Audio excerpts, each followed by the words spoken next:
ఉద్యమం కోసం పదవులను సైతం వదులుకున్న నాయకుడు ముద్రగడ అనన్నారు మాజీ మంత్రి అంబటి. అలాంటి నాయకుడు మన మధ్య లేకపోవడం చాలా బాధాకరమని విచారం వ్యక్తం చేశారు. ముద్రగడ మరణం ఆయన కుటుంబ సభ్యులకు మాత్రమే కాదు, కాపు సామాజిక వర్గానికి తీరని లోటుగా అభివర్ణించారు.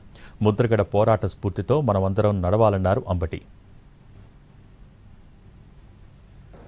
రాజీనామా అంటే ముద్రగడ రాజీనామా అనే ఫేమస్. చాలా మంది రాజీనామాలు చేశారు.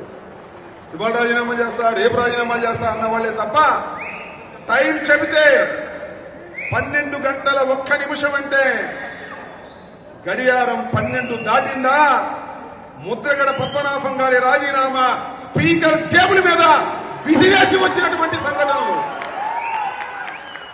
అవి స్ఫూర్తినిచ్చాయి రాష్ట్ర ప్రజానీకానికి.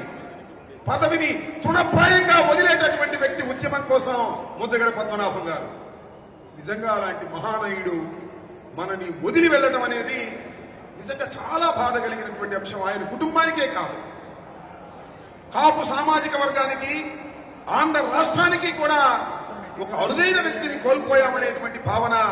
ఆయన స్ఫూర్తితో మనం నడవాలన్నా నడవలేం, కానీ కొన్ని విషయాలలో ఆయన స్ఫూర్తి తీసుకొని పోరాట పటిమతో మనం అందరం నడవాలని నేను మనస్ఫూర్తిగా కోరుకుంటున్నాను.